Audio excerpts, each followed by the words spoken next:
Genosida. Menurut Kamus Besar Bahasa Indonesia KBBI, genosida adalah pembunuhan besar-besaran secara berencana terhadap suatu bangsa atau ras. Kata ini pertama kali digunakan oleh seorang ahli hukum Polandia bernama Raphael Lemkin pada tahun 1944 dalam bukunya Axis Role in Occupied Europe yang diterbitkan di Amerika Serikat. Kata ini diambil dari bahasa Yunani genos yang berarti ras, bangsa, atau rakyat, dan bahasa Latin occidere yang artinya membunuh. Genosida di masa modern merupakan satu dari 4 pelanggaran HAM berat yang berada dalam yurisdiksi Mahkamah Pidana Internasional. Asal-muasal bangsa Israel. Yakub adalah kakek moyang bangsa Israel seperti yang dicatat dalam Alkitab. Ia adalah anak dari Ishak dan Ribka, cucu dari Abraham dan Sarah.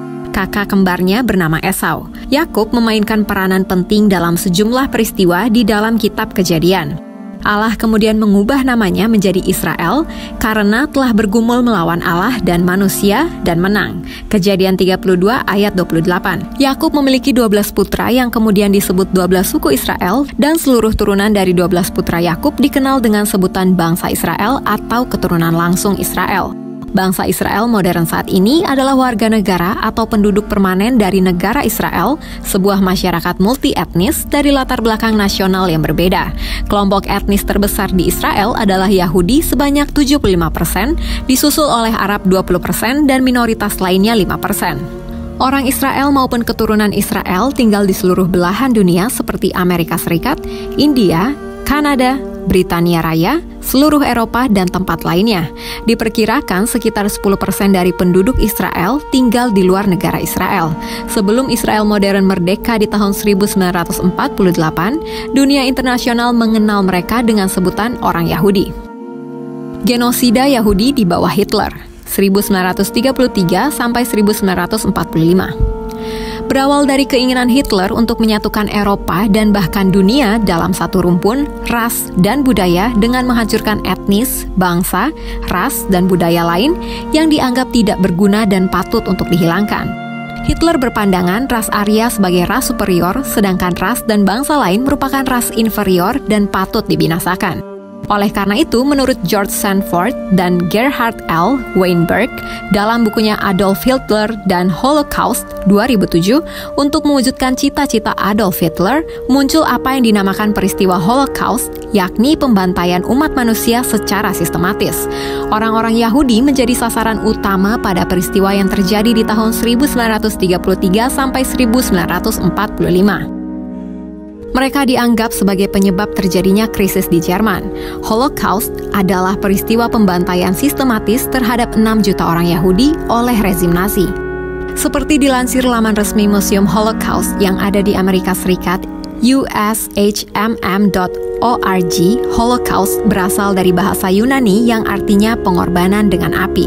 Selama ratusan tahun, kata Holocaust digunakan dalam bahasa Inggris untuk merujuk kepada suatu peristiwa pembantaian besar, namun sejak tahun 1960-an, istilah ini mulai digunakan oleh pakar dan penulis untuk menggambarkan genosida terhadap umat Yahudi. Sebelum genosida besar yang terjadi di bawah Hitler yang memakan korban 6 juta orang Yahudi, rupanya upaya genosida atas bangsa Yahudi sudah terjadi berulang-ulang dalam sejarah, dan diantaranya dipaparkan oleh kitab suci Alkitab. Berikut ini upaya-upaya genosida Yahudi yang dicatat dalam sejarah. Genosida Israel yang dilakukan Asyur dan Babel. Saul adalah raja pertama yang diurapi Nabi Samuel untuk memerintah atas kerajaan Israel. Setelah Saul ada Daud yang memerintah sebagai raja kedua. Di bawah kepemimpinan Raja Daud, kerajaan Israel menjadi kerajaan yang kuat dan mencapai kesejahteraan dan keunggulan melebihi bangsa-bangsa lainnya. Setelah Daud, Salomo putranya kemudian naik tahta menjadi raja di Israel selama 40 tahun. Sekitar tahun 1930 sebelum Masehi, kerajaan Israel bersatu terpecah menjadi 2 kerajaan, Israel Utara, Samaria, dan Israel Selatan, Yehuda. Kerajaan Israel Utara hanya mampu bertahan selama 200 tahun lebih. Setelah itu kerajaan ini menjadi kacau dan jatuh pada kekuasaan bangsa Asyur. Banyak orang Israel Utara yang menjadi korban ketika itu. Sementara yang selamat banyak yang dibawa atau dibuang ke daerah-daerah kekuasaan Asyur lainnya. Dari pembuangan tersebut, Alkitab tidak mencatat satupun peristiwa atau informasi mengenai kepulangan suku-suku di utara dari pembuangan. Kekalahan Israel Utara dari Asyur membuat kerajaan ini hilang untuk selamanya. Samaria yang menjadi ibu kota kerajaan ini memang terus ada, namun kebijakan politik Asyur membuat kota ini tidak lagi identik dengan Israel. Orang-orang yang tinggal di dalamnya adalah bangsa campuran yang masing-masing memiliki ilah. Ini jugalah yang membuat orang Yahudi di kemudian hari tidak pernah mengakui penduduk Samaria sebagai saudara mereka.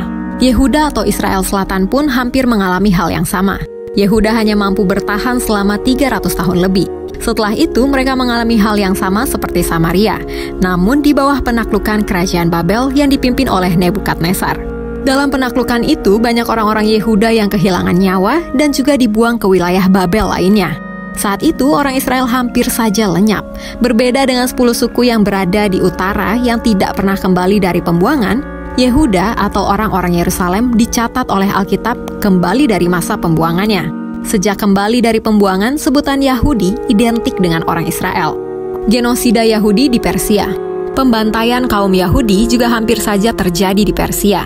Kaum Yahudi ini ialah sisa-sisa penduduk Yerusalem yang dibuang ke Babel. Ketika itu Haman, salah satu petinggi di Persia, berikhtiar untuk membinasakan seluruh kaum Yahudi di wilayah Persia.